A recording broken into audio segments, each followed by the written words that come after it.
हाँ जी, पे जा रहे हैं। आज की क्लास का जो एसबी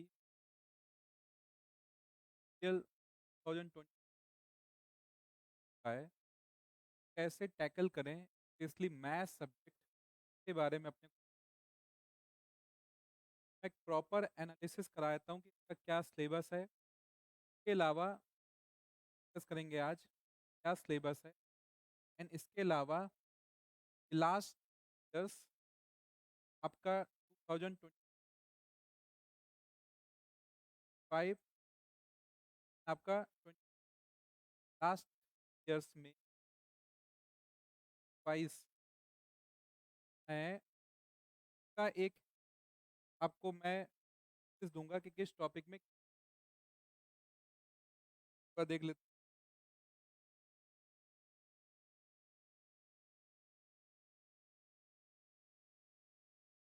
वॉइस क्लियर नहीं है। हाँ,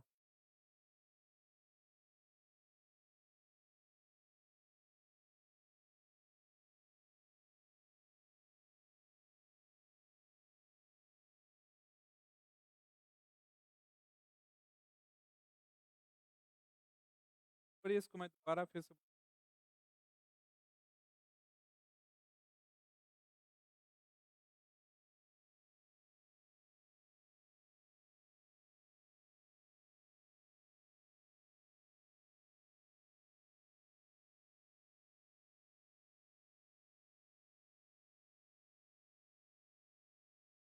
हाँ जी, आप लोग जुड़ते जाइए, स्टार्ट करेंगे। आज पूरी डिस्कस करेंगे।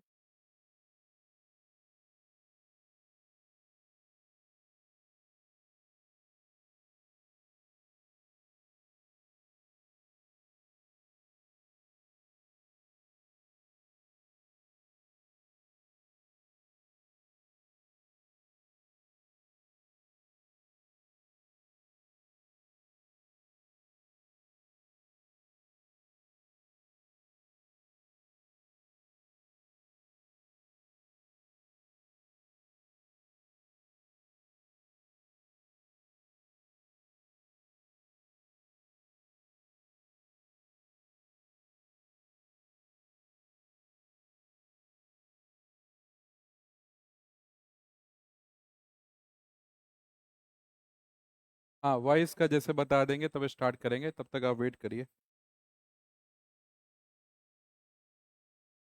हम क्या करें, हमारे टर्न में गड़बड़ होता है, हम तो अब। हाँ, अभी क्लियर है ना? हाँ, ठीक है। हम ये सब झेल के डियर ना मजबूत हो चुका है अभी। दुनिया का जो भी प्रॉब्लम है आने दो ना, अभी अपन झेल लेगा सब, है ना? चलिए, अभी ठीक वॉइस आ रहा है तो अभी जल्दी से कंफर्मेशन दीजिए तो स्टार्ट करते हैं गेम फिर। तो आज की क्लास का मोटो क्या है उसको मैं आपको बताता हूँ कि आज की क्लास में हम लोग सीजीएल 2026 का जो नोटिफिकेशन आ चुका है, तो एक बार मैथ्स के सिलेबस को अपन एनालाइज कर लेंगे कि मैथ्स का सिलेबस क्या है, कैसे आपको तैयार करना है, किन टॉपिक पे थोड़ा प्रायोरिटी ज़्यादा देना है, किन टॉपिक पे प्रायोरिटी थोड़ा कम देना है। पढ़ना तो सभी कुछ है, उसके साथ साथ लास्ट जो 3 इयर्स हैं, 23, 24, 25, टॉपिक वाइज किस टॉपिक में कितने सीजल में क्वेश्चन आए उन सारी बातों को डिस्कस करेंगे। प्लस में जो ओल्ड न्यू पैटर्न हुआ है, क्योंकि 23 में ओल्ड पैटर्न था, फिर न्यू पैटर्न आया है, उन सारी बातों को इसमें डिस्कस करेंगे। ठीक है, अभी क्लियर है? अभी परफेक्ट हो गया। थोड़ा वेट करना पड़ता है डियर, अंत में सब सही हो ही जाता है। अगर नहीं सही हुआ तो वो अंत नहीं है, लगे रहो तब तक, है ना? अंत में सब सही हो ही जाता है। तो एक दो दिन से थोड़ा तबीयत भी सही नहीं थी, बहुत सारे स्टूडेंट आप लोग ने मैसेज किया, उसके लिए मैं थैंकफुल हूँ। तो अभी गेम स्टार्ट करते हैं। तो सबसे पहले मैथ्स की बात कर लेते हैं। तो इसके सिलेबस को आप लोग समझ लो कि इसमें क्या क्या सिलेबस आपका रहता है जनरली। जैसे एक सबसे इम्पोर्टेंट तो आपका नंबर सिस्टम हो गया, क्योंकि ये बेसिक्स आपका जनरेट करता है इससे। आपका फ्रैक्शन हो गया, ठीक है। फिर नंबर सिस्टम में कुछ और इम्पोर्टेंट पार्ट इसमें निकलते हैं, जैसे डिविजिबिलिटी रूल। इसका एक इम्पॉर्टेंट कॉन्सेप्ट हो जाता है unit digit problem. Unit digit problem, तो एक प्रॉपर एनालिसिस आज कर रहे हैं, फिर मैं आपको दिखाऊंगा टॉपिक वाइज किसमें कितना क्वेश्चन आया है। फ्रैक्शन से क्वेश्चन आते हैं। उसके बाद आपका आ जाता है power and exponent, power and exponent और स्क्वायर रूट, स्क्वायर रूट। इसके बाद आपका डेसिमल टॉपिक होता है। इसके बाद आपका सीरीज एंड एवरेज टॉपिक होता है और आपका एलसीएम एचसीएफ टॉपिक होता है। ठीक है, तो जैसे कि मैं मैथ आपको पढ़ाता हूँ क्लास में, तो मैथ को 3 पार्ट में डिवाइड किया है। तो पार्ट 1 में कुछ ये टॉपिक होते हैं। ठीक है, तो जैसे आप जब भी रिवाइज करेंगे तो मेक श्योर करना है कि number system, divisibility rule, unit digit problem और डेसिमल, इनको एक साथ रिवाइज करना है। क्यों ऐसा करना है? क्योंकि डेसिमल में बहुत सारे ऐसे कॉन्सेप्ट होते हैं जो प्योरली नंबर सिस्टम पे डिपेंड करते हैं। तो जब आप रिवाइज करेंगे तो रिवाइज करने में आपको फोकस करना है कि किन किन टॉपिक को एक साथ रिवाइज करना है। तो आप जैसे मान लीजिए कुछ लोग सिलेबस अभी स्टार्ट करेंगे, कुछ लोग सिलेबस कंप्लीट कर चुके हैं, उसको रिवाइज करना है। तो आपको मेक श्योर करना है कि नंबर सिस्टम, एक पूरा सर्कल बना लेना है इसका, कि नंबर सिस्टम, डेसिमल और आपका एलसीएम एचसीएफ, कि जब भी रिवाइज करेंगे इसको एक साथ रिवाइज करेंगे, इस पूरे चंक को एक साथ रिवाइज करेंगे। ठीक है, तो नंबर सिस्टम में आपका डिविजिबिलिटी रूल भी आ गया, यूनिट डिजिट प्रॉब्लम भी आ गया, एलसीएम एचसीएफ आ गया, डेसिमल, इसको एक साथ रिवाइज करेंगे। ठीक है, इसी तरीके से आपका power and exponent, power and exponent और स्क्वायर रूट जब भी रिवाइज करेंगे, जब अपना सिलेबस कंप्लीट कर लिया, पहले तो सिलेबस कंप्लीट करना है पूरा, इसको एक साथ रिवाइज करेंगे, तो ये आपकी प्रायोरिटी लिस्ट में आएगा। फिर आपका सीरीज और एवरेज को एक साथ रिवाइज करेंगे। तो पार्ट 1 को मैंने ऐसे 3 फॉर्म में ब्रेक कर दिया है। ठीक है, पार्ट 1 में टोटल टॉपिक पढ़ने के बाद इसको ब्रेक फॉर्म में कर दिया कि एक आपका सेक्शन में क्या हो जाएगा, ये नंबर सिस्टम, डेसिमल, एलसीएम सब हो जाएगा। एक आपका क्या हो जाएगा, पावर एक्सपोनेंट हो जाएगा, स्क्वायर रूट, एक क्या हो जाएगा, सीरीज एंड एवरेज। ठीक है, तो पार्ट 1 में क्या क्या क्लियर करना है, सबको क्लियर है? पार्ट 1 क्या क्या पढ़ना है आपको? की रिकॉर्डिंग आएगी तो उसको आप नोट कर लेंगे जो लोग बिगनर हैं। फिर जब आपका पार्ट 2 आता है, पार्ट 2, उसमें आपको कुछ टॉपिक कैसे करना है, percentage, profit and loss, discount, ये तीनों टॉपिक से मिनिमम मिनिमम एक एक क्वेश्चन आने की पॉसिबिलिटी होती है। इन तीनों को एक यूनिट मान के पढ़ेंगे आप, इन तीनों क्या करना है, एक यूनिट मान के पढ़ना है। सेम ऐसे आपका ratio and proportion, ratio and proportion, मैं पूरा एपी एसएसबी में क्या क्या सिलेबस आपको करना है मैं पूरा उसको एनालाइज करवा रहा हूँ। मिक्सचर, टाइम एंड वर्क, इनको एक यूनिट मान के आप पूरा पढ़ेंगे, कि जब भी आप पढ़ लिया आप रिवाइज करेंगे, एक यूनिट मान के इसको पूरा रिवाइज करेंगे। इसके बाद आपका क्या आता है, S I C I, S I सी आई और आपका time speed and distance, time speed and distance, time speed and distance, ये लोग इंडिपेंडेंट टॉपिक हैं।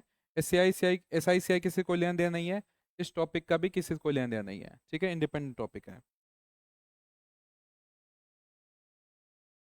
तो जल्दी से कंफर्मेशन देते जाएंगे, पार्ट 2 में आपको क्या क्या करना है, सबको क्लियर हो रहा है, यस और नो?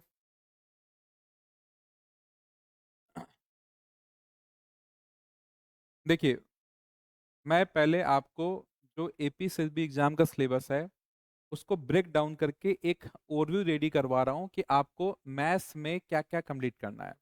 ठीक है, फिर मैं आपको दिखाऊंगा कि सीजीएल में किस किस टॉपिक से कितने क्वेश्चंस आए हैं।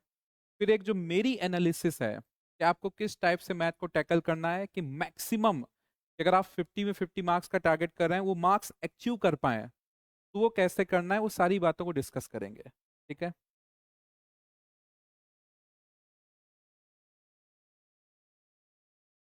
इसके बाद जो आपको पार्ट 3 में कवर करना है, पार्ट 3 में कवर करना है, इसमें सबसे पहले तो आपका आ जाएगा geometry and mensuration, geometry and mensuration, क्या आ जाएगा, geometry and mensuration.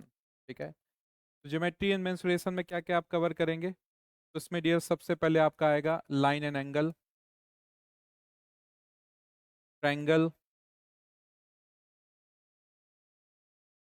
Quadrilateral, quadrilateral, polygon,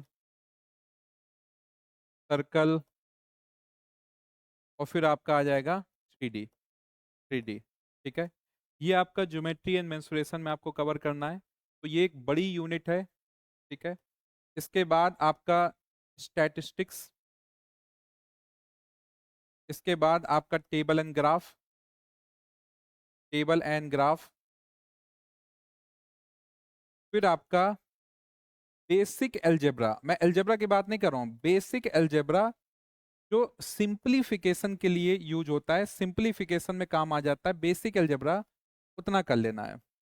basic algebra, तो बेसिक एल्जेब्रा के ही कॉन्सेप्ट से आप problem on number, problem on number and problem on age के भी क्वेश्चन कर सकेंगे, बेसिक एल्जेब्रा के नॉलेज से प्रॉब्लम ऑन एज के भी क्वेश्चन कर सकेंगे। ठीक है, तो ये पूरा आपका सिलेबस बन जाता है। ठीक है, जैसे एक का डाउट है कि अलजेब्रा करना, मैं बेसिक अलजेब्रा वर्ड क्या यूज किया है, सिंप्लीफिकेशन, कि आपको ए प्लस बी का होल स्क्वायर, ए माइनस बी का होल स्क्वायर, ठीक है ना, यहाँ तक आपको चीजें लेके जाना पड़ेगा, और उसी में कुछ इक्वेशन सॉल्विंग होता है, वो आपका problem number, problem age question में मदद करेगा। ठीक है, तो ये पूरा आपका सिलेबस है, तो ये सबको क्लियर हो रहा है, यस और नो? ठीक है, तो ये जो क्लास मैं आज स्टार्ट किया हूँ, आज जो क्लास स्टार्ट किया हूँ, तो ऐसे मैं नेक्स्ट क्लास से पीवाईक्यू डिस्कशन स्टार्ट कर दूंगा सीजीएल का। वंस पीवाईक्यू डिस्कशन स्टार्ट हो कंप्लीट हो जाएगा, फिर और इसमें क्वेश्चन प्रैक्टिस चलता जाएगा, तो इसकी शुरुआत आज हो चुकी है। आज मैं आपको बाउंड्री लाइन बता रहा हूँ, क्या सिलेबस है, किसमें कितना क्वेश्चन आया है, फिर क्वेश्चन प्रैक्टिस सीरीज स्टार्ट करेंगे अपन। तो बढ़िया, इस बार वैकेंसी आई है, 122 वैकेंसी है, जिसमें कोई डिस्ट्रिक्ट कोटा का इशू नहीं है। तो जो लोग सीजल टारगेट कर रहे हैं, चाहे स्टेनो है, यूडीसी है, सीजल टारगेट कर रहे हैं, तो ये अच्छा मौका है, आप जम के मेहनत करिए। ठीक है, तो यहाँ तक की सारी बात क्लियर है। चलिए, अब मैं बात करता हूँ कि किस टॉपिक से कितने क्वेश्चंस आए हैं आपके। ठीक है, चलिए आइए सब लोग मिलकर देखते हैं फिर किस टॉपिक से कितने क्वेश्चन आए। तो देखिए, मैंने जो ये सीजल की एनालिसिस लिया है, मैंने जो सीजल के एनालिसिस लिया है डियर, इसमें आपका 2023 जो है ये ओल्ड पैटर्न पे है। ओल्ड पैटर्न मतलब क्या है, कि जब आपका मैथ में 50 क्वेश्चन होते थे, लेकिन 24 से न्यू पैटर्न है जो कि 25 क्वेश्चन पे बेस्ड है। ठीक है, पहली बात तो ये है। तो जैसे नंबर सिस्टम में 2023 से एक क्वेश्चन आया था, एंड 24 में से एक भी क्वेश्चन नहीं आया, 25 में एक क्वेश्चन आया है। ठीक है, फ्रैक्शन से आप देखेंगे कंसिस्टेंट क्वेश्चन आ रहा है फ्रैक्शन से, तो फ्रैक्शन से एक क्वेश्चन आया आपका 23 में, दो क्वेश्चन 24 में, और एक क्वेश्चन किस में आ रहा है, 25 में। पावर एंड एक्सपोनेंट, इसी में आपका स्क्वायर रूट भी आ जाएगा। तो जो power exponent square root unit है, इसमें आप देखिए चार क्वेश्चन आए 23 में, जिसमें कि 50 क्वेश्चन का पैटर्न हुआ करता था। दो क्वेश्चन आपके किस में आ रहे हैं, 24 में, एंड दो क्वेश्चन किस में आ रहे हैं, 25 में। तो कंसिस्टेंट है कि इस टॉपिक से लगातार क्वेश्चन आ रहे हैं। अब देखिए, इस टॉपिक से क्वेश्चन कंसिस्टेंट आ रहे हैं, पावर एंड एक्सपोनेंट से। नेक्स्ट आपका डेसिमल आ रहा है, तो डेसिमल में आप देखिए लगातार क्वेश्चंस आ रहे हैं। एक क्वेश्चन आपका आया 23 में, जबकि इसमें 50 क्वेश्चन पैटर्न था। जब 25 वाला क्वेश्चन आया, तो दो दो क्वेश्चन आपका डेसिमल में आ रहा है। इट मींस कि डेसिमल टॉपिक जो है ये ज्यादा इंपॉर्टेंट है, इससे क्वेश्चन लगातार बढ़ रहा है। सेम पावर एक्सपोनेंट टॉपिक ज्यादा इंपॉर्टेंट है, इसमें कंसिस्टेंट क्वेश्चन आ रहा है। मान लीजिए किसी एग्जाम में क्वेश्चन आया, किसी में नहीं आया, तो तुक्का है, लेकिन इसमें कंसिस्टेंट क्वेश्चन आ रहा है। सेम आपका सीरीज एंड एवरेज, तो इसमें देखिए एक एक क्वेश्चन है, फिर इसमें आपका दो क्वेश्चन हो गया। ठीक है, तो आप लोग इसका एक स्क्रीनशॉट ले लीजिए, अभी के लिए इसका एक स्क्रीनशॉट ले लीजिए। तो ये पूरी एनालिसिस मैं करके बैठा हूँ कि किस टॉपिक से कितने क्वेश्चन आए, ताकि आपको एक करेक्ट इन्फॉर्मेशन हो। ऐसा नहीं कि कोई उल्टी उल्टी बात आपको पता हो। देखिए, मैं डियर मैथ का टीचर हूँ, तो मैं जो भी बात बोलता हूँ फैक्ट के साथ आपको बोलना चाह रहा हूँ, ताकि आप उस चीज को अप्लाई करें तो डेफिनेटली फायदा मिले। ठीक है, तो इन्हीं एनालिसिस के हिसाब से मैं पढ़ाता हूँ आपको कि भाई जिसमें जितना क्वेश्चन आ रहा है, किस लेवल तक के क्वेश्चन आ रहा है, उतना ही अपने को पढ़ना है। ठीक है जी। तो आगे के टॉपिक पे चलते हैं, आगे के टॉपिक पे। तो देखिए नेक्स्ट आपका टॉपिक एलसीएम एचसीएफ। अब देखो यहाँ पे क्या हो गया, देखिए एलसीएम एचसीएफ पे, तो एलसीएम एचसीएफ पे 2023 में पुराने पैटर्न वाला जो 50 क्वेश्चन वाला है, 50 क्वेश्चन वाला, 50 क्वेश्चन वाला है, उसमें आपका एक भी क्वेश्चन नहीं आया है। पर जो न्यू न्यू पैटर्न वाला है 25 क्वेश्चन वाला, आप देख रहे हैं कि एलसीएम एचसीएफ की इंपॉर्टेंस लगातार बढ़ रही है, कि हर बार देखो 3-3 क्वेश्चन दे रहा है। तो एलसीएम एचसीएफ इसीलिए जब मैं क्लास में कराता हूँ, तो एलसीएम एचसीएफ देखिए आपको क्लास में मैं 5 टाइप के क्वेश्चन इसलिए कराता हूँ, जिसमें क्या आ जाता है, इंटीजर, डेसिमल, आपका रेशियो, फ्रैक्शन, पावर, क्योंकि एलसीएम एचसीएफ टॉपिक पे लगातार एग्जामिनर क्वेश्चन ज्यादा दे रहा है। फिर परसेंटेज, तो percentage, profit and loss, and इस प्रॉफिट लॉस में ही हमारा डिस्काउंट कवर हो चुका है, इसमें डिस्काउंट को ऐड कर दिया है। तो इस यूनिट से देखिए परसेंटेज आपका क्वेश्चन 23 में नहीं आया, लेकिन लगातार आपका क्वेश्चन आ रहा है। नया पैटर्न 24 में 2 क्वेश्चन, 25 में 1 क्वेश्चन आया है। Profit and loss and discount जो यूनिट है, डिस्काउंट भी इसमें इंक्लूड है। लगातार तीनों साल इसमें कंसिस्टेंट देखिए क्वेश्चन आ रहा है, कंसिस्टेंट क्वेश्चन। तो जो टॉपिक जिससे कंसिस्टेंट क्वेश्चन आ रहे हैं, उन टॉपिक को तो आपको एकदम अच्छे से कंप्लीट करके ही जाना है। फिर देखिए रेशियो एंड प्रोपोर्शन मिक्सचर, इसमें देखिए आपका 3 क्वेश्चन आए, जबकि 50 क्वेश्चन वाला फॉर्मेट था। फिर 2 क्वेश्चन, फिर आपका 1 क्वेश्चन आया है। तो इसका भी आप लोग स्क्रीनशॉट ले लीजिए।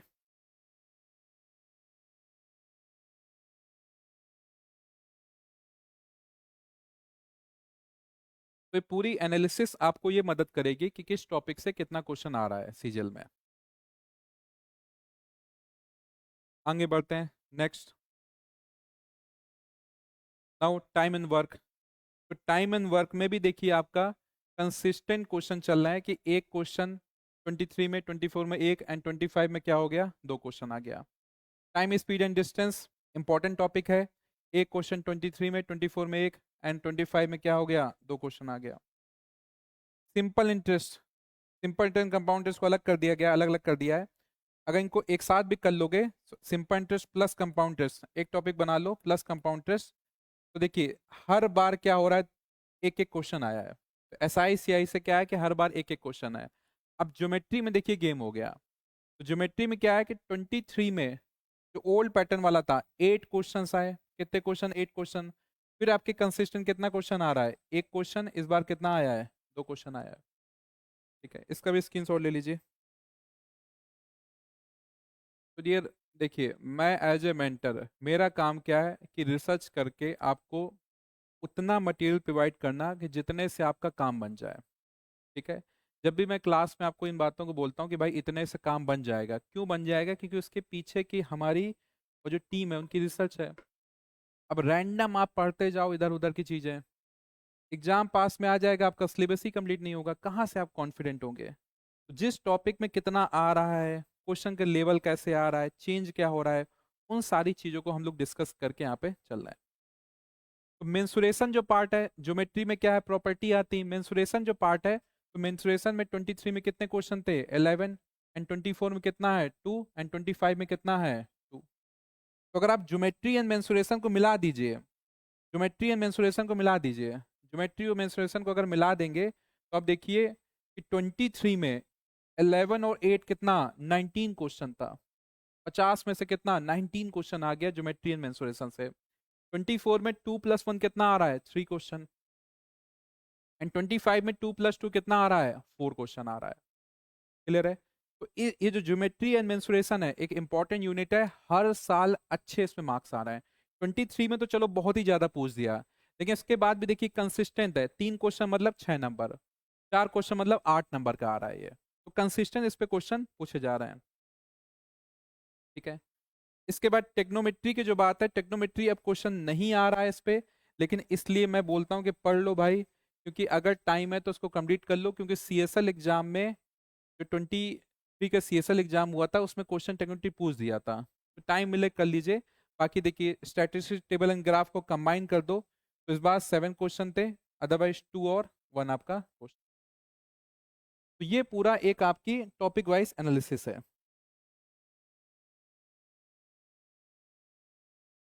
तो इसकी पीडीएफ भी है, इसकी पीडीएफ में डाल दूंगा। पीडीएफ के लिए जहां पे भी आप वीडियो देख रहे हैं, अगर आप फेसबुक में देख रहे हैं तो फेसबुक के कमेंट सेक्शन पे मैं एक ग्रुप का लिंक शेयर कर दूंगा, वहां पीडीएफ डाल दूंगा। अगर आप यूट्यूब पे देख रहे हैं तो यूट्यूब के भी कमेंट सेक्शन में लिंक शेयर कर दूंगा, तो वहां से भी आप पीडीएफ को डाउनलोड कर सकते हैं, इस एनालिसिस पीडीएफ को। क्लियर है? तो यहाँ तक की बात सबको समझ में आ रही है कि किस टॉपिक से कितने क्वेश्चन आ रहे हैं।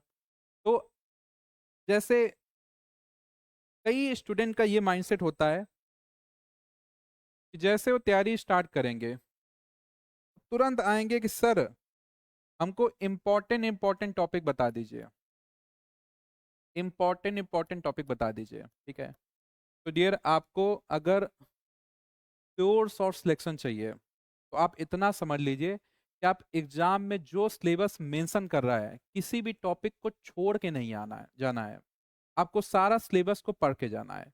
फिर जैसे मैंने आपको जो एनालिसिस करके दिया कि जिससे कंसिस्टेंट क्वेश्चन आ रहे हैं उस टॉपिक को आप ट्वाइस रिवाइज करिए, थ्राइस रिवाइज करिए। जिससे क्वेश्चन कम आ रहा है केवल एक बार पढ़ के जाइए, लेकिन एक बार तो हर टॉपिक को पढ़ के ही जाना है। मैं क्यों ऐसा बोल रहा हूँ कि अगर आप लोग टारगेट कर रहे हैं कि इस साल मैं अच्छे से लगूंगा, सीजीएल सीजीएल नहीं तो सीएचएसएल नहीं तो सीएसएल, कोई ना कोई जॉब मेरी लग जाए, नॉन मिनिस्ट्रियल कोई ना कोई जॉब लग जाए, तो आप डियर ये माइंडसेट पहले से बना लिए कि कुछ टॉपिक छोड़ना है कुछ पढ़ना है, तो वो बहुत एक निगेटिव है। अब जो सिलेबस कंप्लीट करने का प्रोसेस है वो बहुत इंपॉर्टेंट है। ऑल्दो मैंने इस पे ऑलरेडी एक वीडियो बनाया है, बट स्टिल कुछ स्टूडेंट नए हो सकते हैं। तो आप मेक श्योर करिए कि जो सिलेबस मैंने यहाँ पे लिखा है, जो एपीएसएसबी का सिलेबस है उसको फिल्टर कर दिया मैंने अच्छे से, जो लिखा है उस सिलेबस को पीवाईक्यू के ओरिएंटेड आपको पढ़ना है कि पीवाईक्यू में किस टाइप के क्वेश्चंस आए हैं, उसी टाइप के क्वेश्चंस के हिसाब से आपको पढ़ना है। इस बात को मैंने बहुत अच्छे से एक्सप्लेन किया था, स्टिल कुछ स्टूडेंट अभी भी चीज नहीं समझ पा रहे हैं कि डियर अगर मान लो आपने रैंडम किसी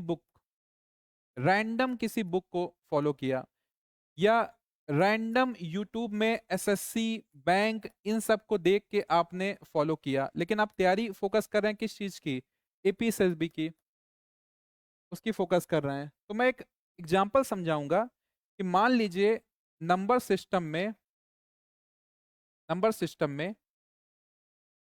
आपने किसी एक यूट्यूब पे वीडियो देखा 6 घंटे का, और 6 घंटे में 20 कॉन्सेप्ट सीखे आपने, मतलब 20 कॉन्सेप्ट उसने सिखाए 6 घंटे में। समझिएगा इस बात को, तभी आप पकड़ पाएंगे कि मैं क्या कहना चाह रहा हूँ। जो मेरी सालों की एनालिसिस है, ईयर्स की जो एक मेहनत है, वो मैं बताना चाह रहा हूँ कि अगर वो आपने समझ लिया तब आप लिमिटेड टाइम पे सिलेबस को कंप्लीट कर पाएंगे। नहीं तो मैक्सिमम स्टूडेंट ऐसा है कि एक्स्ट्रा इधर उधर पढ़ जा रहा है, उसका सिलेबस टाइम पे कंप्लीट ही नहीं हो रहा है। तो आपने एसएससी या बैंक किसी की भी वीडियो देखा 6 घंटे का और 20 कॉन्सेप्ट आपने वहां पे पढ़ा, 20 में से हो सकता है कि मान लो 15 कॉन्सेप्ट आपको समझ में आए, बट 5 कॉन्सेप्ट समझ में नहीं आए, 15 समझ में आए 5 समझ नहीं आए। लेकिन हो सकता है कि एपीएसएसबी पीवाईक्यू में हो सकता है कि आपको केवल 10 ही कॉन्सेप्ट की नीड थी, बाकी जो कॉन्सेप्ट है इस पे कभी क्वेश्चन आता ही नहीं है पीवाईक्यू में। कि अभी तक कम से कम 15-20 एपीएसएसबी एग्जाम ले चुका है, हर साल तीन चार एग्जाम लेता है, कि कभी उस पर क्वेश्चन आता ही नहीं है, 10 ही कॉन्सेप्ट हैं। वो मान लो जो आपने 15 सीखा है उनमें से ही 10 कॉन्सेप्ट हैं, जो आपको पढ़ना था। तो जो 3 घंटे में आप पढ़ाई कर सकते थे, आपने पढ़ाई में टाइम कितना दे दिया, 6 घंटे। स्टिल आपको 5 कॉन्सेप्ट रेडी नहीं है, तो आपका कॉन्फिडेंस क्या रहेगा कि ये टॉपिक मेरा 100% कंप्लीट नहीं हुआ है, क्योंकि मुझे तो अभी 5 कॉन्सेप्ट आ नहीं रहे हैं। तो देखिए, मिस इन्फॉर्मेशन या आपका करेक्ट स्ट्रेटेजी ना होने की वजह से आपने एक्स्ट्रा मेहनत किया, आपने 6 घंटे देखा, जबकि 10 कॉन्सेप्ट 3 घंटे में हो जाना था, 3 घंटे एक्स्ट्रा दिया। आपको 15 ज्यादा कॉन्सेप्ट आ रहे हैं, 5 कॉन्सेप्ट नहीं आ रहे, जिसकी वजह से आप कॉन्फिडेंट नहीं हो पा रहे हो। और कम्पिटेटिव एग्जाम में जब तक आप कॉन्फिडेंट नहीं हो पाओगे, कॉन्फिडेंट नहीं रहोगे, तब तक फिर आप एग्जाम पे उतना निकल पाने की पॉसिबिलिटी कम होती है। ठीक है, तो इसीलिए डियर जो एक वर्ड बोला जाता है कि डेटा, जैसे गवर्नमेंट एक डेटा रिलीज करती है कि भाई हमारे यहाँ कितने पढ़े लिखे लोग हैं, तो एक एस्पिरेंट को भी ना उसका डेटा क्या होता है, प्रीवियस ईयर क्वेश्चन। एक बढ़िया मेंटर के लिए डेटा क्या होता है, प्रीवियस ईयर क्वेश्चन। कि आपको पीवाईक्यू के ओरिएंटेड पढ़ाई पढ़नी है कि कितने टाइप के कॉन्सेप्ट आते हैं उतना ही पढ़ना है। अभी डियर क्या है कि मान लो आप ये पकड़ लो, क्योंकि कई लोग एकदम फ्रेश हमारे यंग मतलब कैंडिडेट्स में इंटर कर रहे हैं, वो लोग अगर इस बात को नहीं समझेंगे तो भटक जाएंगे। कि मान लो नंबर सिस्टम टॉपिक है, तो नंबर सिस्टम टॉपिक आपका यूपीएससी में भी पूछा जाएगा, एसएससी में भी पूछा जाएगा, बैंक में पूछा जाएगा, एपीएसएसबी में पूछा जाएगा। सब में नंबर सिस्टम पूछा जाता है, सबके सिलेबस में लिख दिया नंबर सिस्टम। तो क्या सबका सिलेबस सेम हो गया? नहीं भाई। तो आपके एपीएसएसबी में नंबर सिस्टम में कितना आएगा ये कैसे पता चले? सबके सिलेबस में पहला वर्ड लिखा है नंबर सिस्टम। तो क्या दुनिया में सब जगह सेम ही टाइप की पढ़ाई चल रही है? तो एपीएसएसबी में नंबर सिस्टम में कितना पढ़ना है कैसे पता चलेगा? Previous year question. ये जो पीवाईक्यू है उसकी एनालिसिस करनी है कि किस टाइप के क्वेश्चंस आ रहे हैं, उसी हिसाब से आपको पढ़ना है। अगर आप इस टाइप से पढ़ेंगे मैथ्स, जीके, इंग्लिश, रीजनिंग, तब आप हो पाएगा कि आप टाइमली सिलेबस को कंप्लीट कर पाएंगे, और जो आपका सिलेबस कंप्लीशन होगा वो आपका एपीएसएसबी ओरिएंटेड होगा, जिसपे आप मैक्सिमाइज मार्क्स ला सकते हैं। तो ये बात सब लोग समझ पा रहे हैं या सुन लो? जल्दी से कंफर्मेशन दीजिए, ये बात सब लोग समझ पा रहे हैं या सुन लो? तब मैं नेक्स्ट पॉइंट पे आऊंगा। पहली बात मैंने सिलेबस पे एम्फसाइज किया है, तो सिलेबस कैसे कंप्लीट करना है, पीवाईक्यू ओरिएंटेड कंप्लीट करना है, ये बात सब लोग समझ पा रहे हैं या सुन लो? सिलेबस कैसे कंप्लीट करना है, सिलेबस एपीएसएसबी, स्ट्रिक्टली एपीएसएसबी ओरिएंटेड कंप्लीट करना है, तभी विद इन टाइम पीरियड आप सिलेबस को कंप्लीट कर पाएंगे। जल्दी से कंफर्मेशन दीजिए, कमेंट करिए जल्दी से भाई।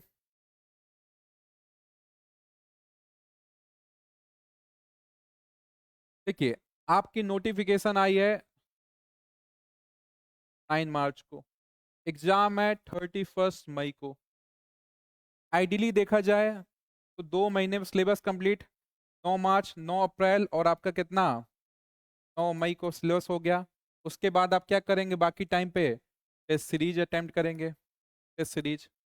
तो एग्जामिनर भी जो आपका एग्जाम दे रहा है वो इस हिसाब से दे रहा है कि 2 महीने में आप उसको कंप्लीट करिए। ठीक है, तो आपको 2 महीने में सिलेबस को कंप्लीट करना है, ये आपको टारगेट लेके चलना है। ठीक है, तो सबसे पहले मैंने अपनी बात समझाई कि सिलेबस को फिनिश कैसे करना है, स्ट्रिक्टली एपीएसएसबी ओरिएंटेड। तो 2 महीने में आपको सिलेबस कंप्लीट करना है, ये फर्स्ट स्टेप है डियर। सिलेबस कंप्लीट हो गया मतलब थोड़ी कि आप जंग जीत गए, कि सब कुछ खत्म हो गया, आप तो बस लाओ मेरे 50,000। केवल सिलेबस कंप्लीट किया है, आपको बेसिक बेसिक आइडिया लगा है कि टोटल मैथ में कितने टॉपिक हैं, टोटल रीजनिंग में कितने टॉपिक हैं, क्या फॉर्मूले हैं, जीके में क्या है, इंग्लिश में क्या है, बेसिक बेसिक आइडिया लगा। फिर आपको पहला जो आईना देखना है, पहला जो आईना आपको देखना है सबसे पहले, वो क्या करना है कि सबके प्रीवियस ईयर क्वेश्चंस को प्रैक्टिस करना है। क्योंकि जिस जंग की आप लड़ाई लड़ रहे हैं, सबसे पहले उसके क्वेश्चंस को देखना है कि इस एग्जाम के क्वेश्चन मेरे से बन रहे हैं कि नहीं बन रहे हैं। तो एपीएसएसबी के मैथ्स के, एपीएसएसबी के जीके के, इंग्लिश के, रीजनिंग के प्रीवियस ईयर क्वेश्चंस को प्रैक्टिस करना है। सो नोटिस पीएससी इसी फेसबुक चैनल पे जल्दी ही मैथ, जीके, इंग्लिश, रीजनिंग के क्वेश्चन प्रैक्टिस को स्टार्ट करेगा आपका पीवाईक्यू को। तो सबसे पहले पीवाईक्यू के क्वेश्चन प्रैक्टिस करना है। जब आपने जो पढ़ाई किया, अब जब प्रैक्टिस करने जाओगे तो आपको पता चलेगा कौन सा कॉन्सेप्ट वीक हो रहा है मेरा।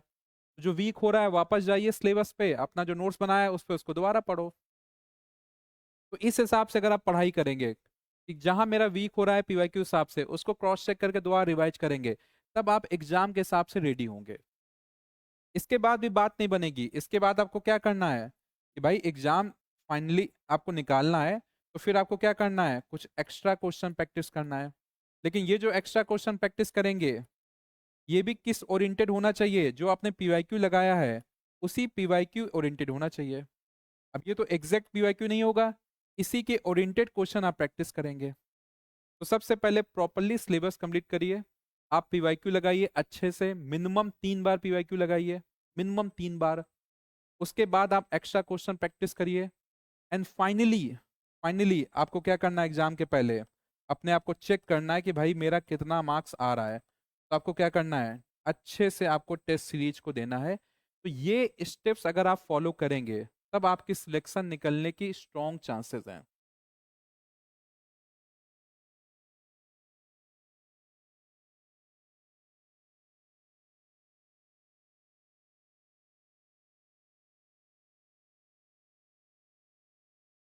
ठीक है, यहाँ तक की बात क्लियर है, यस और नो? यहाँ तक की बात क्लियर, यस और नो? देखिए अभी जीएस वाले सर जीएस की क्लास ले रहे हैं, वहां पे आपको पूछना है ना? यहाँ तक की बात क्लियर है, यस और नो? तो आपको कैसे पूरा जर्नी को लेके जाना है उसको देखना है। अगर आप बिगनर हैं, यहाँ से शुरुआत कर रहे हैं, तो सबसे पहले स्ट्रिक्टली एपी सीएसबी के हिसाब से सिलेबस को कंप्लीट करिए। सिलेबस ऐसा कंप्लीट होना चाहिए कि कोई भी क्वेश्चन आपसे एग्जाम में ऐसा नहीं होना चाहिए कि उसको आपने पढ़ा ना, उस टाइप का एग्जैक्ट क्वेश्चन नहीं मैच करेगा आपका, लेकिन श्योरली वो कॉन्सेप्ट आपने पढ़ा हो। ये होता है एपीएसएसबी ओरिएंटेड। फिर आप पीवाईक्यू जो है उनको कम से कम पीवाईक्यू को 3 बार प्रैक्टिस करना है। एक बार जब आप प्रैक्टिस करेंगे तो आइडिया के लिए पढ़ेंगे, आइडिया लगाने के लिए। दूसरी बार जब आप प्रैक्टिस करेंगे तो आप अच्छा खासा आपको क्वेश्चन बनेगा। एंड तीसरी बार आप अंडरस्टैंडिंग के लिए प्रैक्टिस करेंगे। देन आप एक्स्ट्रा क्वेश्चन प्रैक्टिस और finally test series. So north east PSC तो इस बार टेस्ट सीरीज पे तो हम लोग, जो भी हमारा स्टूडेंट है, हम लोग फोकस कर रहा है कि 100 टेस्ट एग्जाम के पहले, क्योंकि बहुत टाइम बाद ये UDC exam, APSC CGL exam इतनी ज़्यादा वैकेंसी के साथ आया है, तो 100 टेस्ट देख के आपको जाना है, वहाँ पे इंटर करना है। ठीक है, अब मैं थोड़ा सा आपको इसके बाद बताता हूँ कि अगर आप सिंसियर हैं, प्योरली सिलेक्शन चाह रहे हैं, प्योरली सिलेक्शन, आपने सीजीएल में अच्छे से मेहनत किया, सीजीएल निकला, या तो फिर आप सीएचएसएल या तो आपका सीएसएल, प्योरली सिलेक्शन चाह रहे हैं, तो आप थोड़ा सा मार्क्स जो लेके आना है उसकी मैथ समझ लीजिए, मार्क्स कैसे लेके आना है। तो डियर आपका सबसे पहले मैथ, रीजनिंग, इंग्लिश और आपका जीके, 4 सब्जेक्ट हैं। अभी अगर मैं आपसे पूछूं, कमेंट करिए, इन चारों में से, इन चारों में से सबसे टफ सब्जेक्ट कौन लगता है, कमेंट करिए। हो सकता है कुछ लोग ऐसे होंगे हमारे जो सिलेबस कंप्लीट कर चुके हैं, कुछ लोग ऐसे होंगे जो अभी शुरुआत करेंगे। तो बताइए इन चारों में से सबसे टफ सब्जेक्ट क्या लगता है, कमेंट करिए जल्दी से। हाँ जी, मैं आप लोग के कमेंट पढ़ रहा हूँ, जल्दी बताइए। इन चारों में से सबसे टफ सब्जेक्ट क्या लगता है आपको, जिसमें मार्क्स लाना आपके लिए थोड़ा मुश्किल है?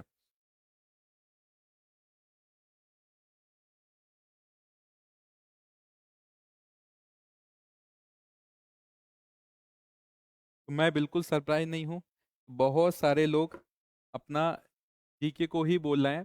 बिल्कुल सही बात है डियर। आप यकीन मानिए, मैथ्स में बहुत लिमिटेड कॉन्सेप्ट हैं। मैथ में आपका केवल डर है और कुछ नहीं, क्योंकि जनरली अरुणाचल में स्टूडेंट जो होता है ह्यूमैनिटीज बैकग्राउंड का है, तो अंदर एक डर बैठ चुका है कि यार मैथ तो हमसे हो ही नहीं सकेगा। जबकि मैथ में क्या है, बहुत लिमिटेड कॉन्सेप्ट है। जैसे आप कोई टॉपिक पढ़ेंगे उसमें 4 या 5 कॉन्सेप्ट है बस। तो अगर बेसिक से आपने मैथ पढ़ लिया तो मैथ में आप सबसे ज्यादा स्कोर करने के लिए एलिजिबल होते हैं। उसके बाद रीजनिंग नया नया आया है, तो रीजनिंग में ज्यादा डिफिकल्टी अभी नहीं आ रही है, इतना डिफिकल्टी नहीं आ रहा है। रीजनिंग में भी आप अच्छा स्कोर कर सकते हैं। इंग्लिश जनरली इजी होता है, इंग्लिश में भी अच्छा स्कोर कर सकते हैं। बट जीके डियर, आपका जीके सबसे ज्यादा जो मार खाता है स्टूडेंट, वो जीके पे ही मार खाता है। तो आपको इस हिसाब से तैयारी करना है कि जो भी आपका एफर्ट्स होगा, अगर 100% एफर्ट है, अगर 100% आपके एफर्ट्स हैं, तो 100% में से 20% आप मैथ को दीजिए, 20% आप रीजनिंग को दीजिए, 20% आप इंग्लिश को दीजिए। बट 40% एफर्ट आपको जीके को देना है, क्योंकि जीके ज़्यादा टाइम आपका लेगा। सिलेबस बड़ा होता है, रैंडमनेस बहुत होता है, तो उसमें आपको 40% एफर्ट देना है। और मिनिमम आप ये लेके चलिए कि आपका मिनिमम किसी भी सब्जेक्ट में 40 मार्क्स से नीचे नहीं उतरना चाहिए। किसी भी सब्जेक्ट में मिनिमम 40 मार्क्स से नीचे नहीं उतरना चाहिए। ऑल्दो इससे सिलेक्शन पॉसिबल नहीं है, 160 नंबर में आज के टाइम पे आपको यूडीसी का सीट नहीं मिलेगा, लेकिन मिनिमम 160 आपका होना चाहिए कि आपका किसी भी सब्जेक्ट में 40 मार्क्स से नीचे नहीं उतरना है। ठीक है, तो अगर आपने बेसिक बेसिक सिलेबस भी अच्छे से कंप्लीट कर लिया एपीएसएसबी ओरिएंटेड अच्छे से, अगर तो आप 160 मार्क्स को अचीव कर लेगा। अब इसके ऊपर जाना है तो आपको अच्छे से पीवाईक्यू एनालिसिस करना है, क्योंकि कई बार पीवाईक्यू क्वेश्चन रिपीट होते हैं। लास्ट ईयर सीएचएसएल में 25 में से 3 क्वेश्चन पीवाईक्यू के रिपीट हुए थे। तो अगर आपने केवल अच्छे सिलेबस कंप्लीट किया तो पॉसिबिलिटी है कि आप चारों सब्जेक्ट में 40-40 मार्क्स लेके आएंगे, तो 160 मार्क्स आपकी पॉसिबिलिटी है। फिर आप सेकंड इसमें पिलर क्या करेंगे, आप अच्छे से पीवाईक्यू एनालिसिस करेंगे, तो हो सकता है कि कुछ मार्क्स आपके यहाँ बढ़ जाएं। मैथ में आपके मान लीजिए 4 मार्क्स बढ़ गए, रीजनिंग मान लीजिए आपके 2 मार्क्स बढ़ गए, इंग्लिश मान लीजिए आपके 4 मार्क्स बढ़ गए। जीके में मैं कह रहा हूँ उतना ही बना रहे, कोई बात नहीं। मार्क्स आपके टोटल कितने हो गए, 160 यहाँ थे, 448 टू 10, तो 10 मार्क्स यहाँ पे जुड़ गए। ठीक है। इसके बाद आपने एक्स्ट्रा क्वेश्चन प्रैक्टिस आपने किया। एक्स्ट्रा क्वेश्चन प्रैक्टिस मतलब क्या है कि टॉपिक वाइज आपने मैथ में प्रैक्टिस किया, कम से कम हर टॉपिक के 50-100 अच्छे क्वेश्चन प्रैक्टिस किया। टॉपिक वाइज आपने रीजनिंग में क्वेश्चन प्रैक्टिस किया, आपने जीके में खूब सारे एमसीक्यू लगाए, इंग्लिश में एमसीक्यू लगाए अच्छे से। तो हो सकता है कि आपके 2 नंबर यहाँ बढ़ जाएं, 2 नंबर यहाँ बढ़ जाएं, 2 नंबर यहाँ बढ़ जाएं। जीके उतना ही रहने दो, कोई बात नहीं। तो यहाँ पे क्या हो गया, 6 नंबर और बढ़ गए आपके। फिर जो मैं आपको कह रहा हूं कि आपके जो सिली मिस्टेक्स बहुत होते हैं, सिली मिस्टेक, कुछ क्वेश्चन आते हुए छूट जाएगा, सिली मिस्टेक होते हैं। तो अगर आप 100 टेस्ट दे के अगर आप एग्जाम हॉल पे पहुंचते हैं, तो सोच के दीजिए एग्जाम हॉल आपका क्या होगा, एक टेस्ट होगा सिंपल। तो इतना टेस्ट देने के बाद जाएंगे तो कोई टाइम मैनेजमेंट का प्रॉब्लम नहीं आएगा, कोई सिली मिस्टेक का प्रॉब्लम नहीं आएगा। तो हो सकता है कि कुछ मार्क्स आपके और यहाँ इंक्रीज हो जाएं, 2 नंबर मान लीजिए यहाँ और बढ़ गया, तो यहाँ और बढ़ गया, 2 यहाँ और बढ़ गया, कितना हो गया, 6 हो गया। अब अगर आप काउंट करिए तो 170 और ये कितना हो गया, 182 प्लस समथिंग मार्क्स आप अचीव करेंगे। तो आपकी सिलेक्शन की बहुत स्ट्रॉन्ग पॉसिबिलिटी बढ़ती जा रही है। तो इस टाइप से ब्रेक करना होता है डियर चीजों को, कि कैसे अचीव करना है। ये बात आप लोग समझ पा रहे हैं, यस और नो? अभी जो मैंने ये चीज आपको बताई है, ये चीज मैंने जो आपको बताई है, ये जब आप इस वे से चीजों को सोचेंगे, क्योंकि जब तक आपके दिमाग में एज ए मेंटर मैं इन चीजों को नहीं डालूंगा, तो आपको कैसे पता होगा कि सर सिलेबस के बाद पीवाईक्यू की इंपॉर्टेंस क्या है, पीवाईक्यू करने से कितना बेनिफिट होगा, या आगे करने से कितना बेनिफिट, कैसे पता चलेगा? तो इस हिसाब से अगर आगे बढ़ेंगे तो आपकी चांसेस हो रही है कि 180 प्लस आप मार्क्स लाएंगे। इस टाइम पे सीजीएल में यूडीसी की सीट 180 प्लस मार्क्स में आने की स्ट्रॉन्ग चांसेस रहेगा। तो ये पूरा आपके दिमाग में क्लियर हो रहा है, यस और नो, कि किस टाइप से आपको अचीव करना है। तो अरुणाचल प्रदेश में मेरा जो कैलकुलेशन है कि आप एपीपीएससी जो आपका ऑफिसर वाला एग्जाम होता है, उससे ज्यादा कंपटीशन यूडीसी पोस्ट पे है। यूडीसी क्रैक करना उससे ज्यादा कंपटीशन है, क्योंकि पोस्ट कम होती है, उसमें एपीपीएससी वाला बच्चा भी देता है, एपीएससी भी देता है। तो अगर आपने जम के मेहनत की इस लेवल तक, कि लगातार कंसिस्टेंट होके मेहनत किया, आपने सारे स्टेप्स को फॉलो किया है, तो आपकी पॉसिबिलिटी है कि आप 180 प्लस मार्क्स को अचीव करेगा एंड श्योर शॉर्ट सीट होगी। नहीं, कट ऑफ ज्यादा क्यों बनता है कि उस टाइम पे एपीपीएससी लगातार एग्जाम हो नहीं रहा था। जैसे मैं बात करता हूँ कट ऑफ की, डियर डियर 2024 में यूडीसी का कट ऑफ जो गया था 184 गया था। यूडीसी कट ऑफ कितना गया था, 24 में 184 गया था। क्यों गया था कि उस टाइम पे एपीपीएससी जस्ट रिवाइव कर रहा था, एपीपीएससी शुरुआत हुई थी एपीपीएससी की। अब एपीपीएससी कंसिस्टेंट एग्जाम ले रहा है, प्रॉपरली कंसिस्टेंट एग्जाम ले रहा है, तो जो प्योर एपीपीएससी की ऑडियंस है, अब वो ऑडियंस आपकी एपीपीएससी में बिजी हो गई है। आपका देखिए एईजे के भी प्रॉपर एग्जाम चल रहे हैं, जो एईजे की ऑडियंस है अपना वो एईजे में सिक्योरली वहां पे फोकस कर रही है। जो टीजीटी पीटी भी देखिए एग्जाम आपके कंडक्ट होना स्टार्ट हो गए, वो ऑडियंस वहां चल रही है। तो इन सब बातों को नोटिस किया जाए तो एपीएसएसबी में थोड़ा सा ऑडियंस घटेगी, तो उसके हिसाब से कट ऑफ इतना हाई नहीं होगा जो 24 में गया है। बाकी हाँ, कट ऑफ नहीं कह सकते क्योंकि ये पेपर की डिफिकल्टी पे डिपेंड करता है, बहुत सारे फैक्टर्स होते हैं। बट इन फैक्टर को ध्यान दिया जाए तो अब कट ऑफ थोड़ा सा कम होगा। तो जो मैंने आपको एनालिसिस बताई है डियर, इन फैक्टर को एनालाइज करके बताया जो इस समय करेंटली चल रहे हैं। जैसे पहले हम लोग टेस्ट सीरीज जो लॉन्च बच्चों को देते थे अपने स्टूडेंट को, टेस्ट सीरीज वो जनरली 20 टेस्ट, 22 टेस्ट, 25 टेस्ट, फिर उसको बढ़ाया 50 टेस्ट, अभी 100 टेस्ट क्यों किया है, क्योंकि हमको पता है कि टेस्ट सबसे ज्यादा इंपॉर्टेंट है, अदरवाइज क्या होता है, स्टूडेंट कई क्वेश्चन को सिली मिस्टेक कर देता है। तो सिलेबस कंप्लीट तो सभी कर लेते हैं, लेकिन एग्जाम हॉल पे जब आप उतरेंगे तो आप अच्छे से क्वेश्चन प्रैक्टिस करके गए हैं, अच्छे से टेस्ट सीरीज लगा के गए हैं, तभी आप मैक्सिमाइज स्कोर कर पाएंगे।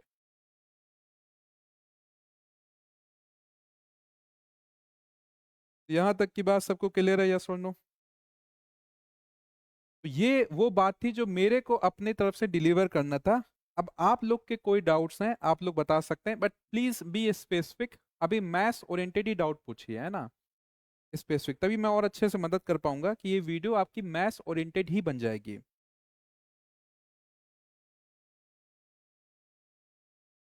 और कोई आपके डाउट होंगे उसके लिए अलग वीडियो बना के हम लोग डिस्कस कर लेंगे। जो भी आप लोग के कोई डाउट्स हैं आप पूछ सकते हैं।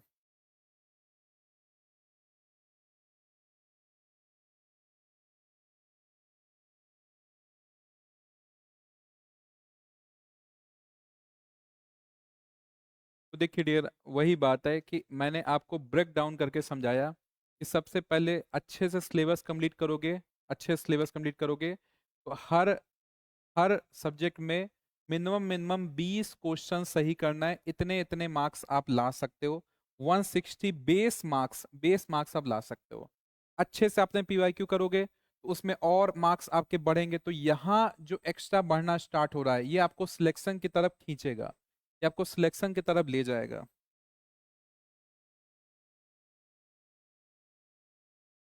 सबका टेस्ट सीरीज का ही डाउट है भाई। टेक्नोमेट्री देखिए मैंने क्या बोला, जैसे टेक्नोमेट्री में क्वेश्चन नहीं आ रहा तो एक बार कर लो, उसमें प्रैक्टिस नहीं करनी है। तो देखिए मैंने क्या समझाया कि जिस पे ज्यादा क्वेश्चन आ रहा है उसमें ज्यादा प्रैक्टिस करो। कैलकुलेशन के रिगार्डिंग देखिए वही बात है, आप जितना क्वेश्चन प्रैक्टिस करेंगे उतनी अच्छी कैलकुलेशन स्पीड होती जाएगी। आप पीवाईक्यू मैंने क्या बताया कि पीवाईक्यू को आप 3 बार लगाओगे तो एक क्वेश्चन को कैसे फास्ट करना है वो धीरे धीरे आइडिया लगना स्टार्ट हो जाएगा, मेहनत करना पड़ेगा भाई। इस सीरीज के बारे में जैसे ही इंफॉर्मेशन आएगी मैनेजमेंट की तरफ से तो आपको शेयर कर दी जाएगा। इसलिए जो भी लिंक इसमें अटैच किया जाएगा लिंक ज्वाइन कर लेना, अगर टेस्ट सीरीज के बारे में जो इन्फॉर्मेशन होगा उसको शेयर कर दिया जाएगा।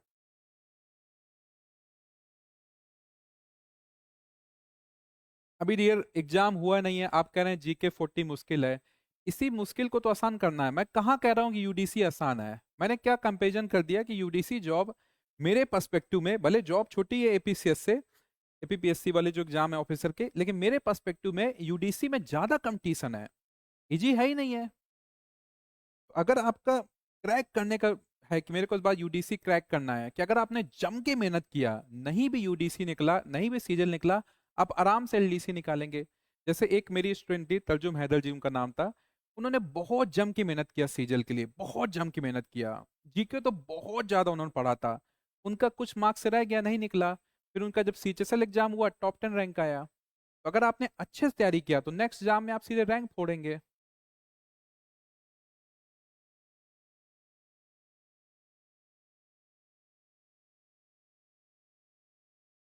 देखिए एग्जाम में कौन सा टॉपिक पहले स्टार्ट करना है इसके बारे में जब एग्जाम पास में आएगा मैं फिर लेके आऊंगा, अभी रिलेवेंट नहीं डियर इसलिए मैं इसको नहीं बता रहा हूँ।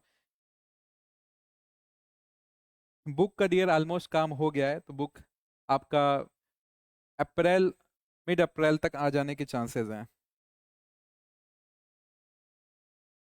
मैंने क्लास में भी इन्फॉर्म किया है कि ये मेरा अरुणाचल में मोस्ट प्रोबेबली लास्ट ईयर है, इसलिए मैं पूरी कोशिश कर रहा हूँ कि इस साल पूरी जान लगा के आप लोगों का जितना मैक्सिमम सिलेक्शन हो सकता है मैं अपनी मेहनत से सिलेक्शन आप लोगों का करवा सकूं।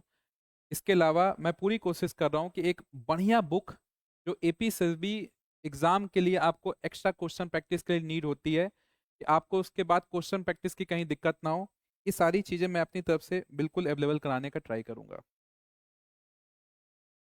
तो मेरे हिसाब से इस सेशन को यहीं रैप अप करते हैं। ऐसे नेक्स्ट आपका फिर मैं क्वेश्चन प्रैक्टिस स्टार्ट करूंगा, तो मैं सीजीएल 2023 2024 2025 के पीवाईक्यू डिस्कशन करना स्टार्ट करूंगा, उसके रिगार्डिंग क्लास का अपडेट मिलेगा। ठीक है, तो इस क्लास को यहीं तक रखते हैं। चलिए फिर जितने लोग अभी तक लाइव हैं इस वीडियो को आप लोग जितने लोग तैयारी कर रहे हैं उनको शेयर कर दीजिएगा। ठीक है।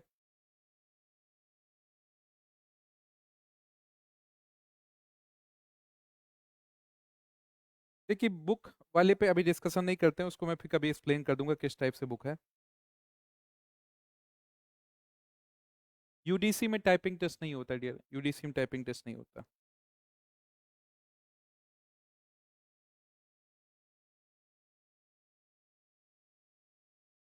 ठीक है डियर। ठीक है, फिर आज क्लास यहीं तक रखते हैं।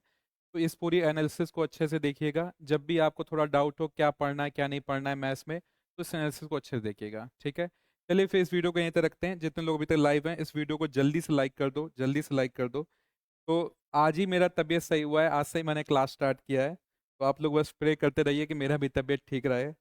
आज से स्टार्ट किया है तो मैं भी चाह रहा हूँ कि यूडीसी तक जम के आपके साथ मेहनत करूँ, बस ऊपर वाला थोड़ा सहयोग करे, स्वास्थ्य का, आपका भी स्वास्थ्य ठीक रखे, मेरा भी स्वास्थ्य ठीक रखे, ताकि हम लोग मिल के जो आपका मकसद है उसको पूरा करने में आपकी मदद कर सकूँ। ठीक है। तो आप लोग जम के मेहनत करिए, नॉर्थ ईस्ट पीएससी पूरी टीम, मैं आपके साथ लगातार खड़ा रहूंगा कि आपके सिलेक्शन में अगर छोटा सा भी हमारा कंट्रीब्यूशन हो पा रहा है तो हमारे लिए बहुत खुशी की बात होगी।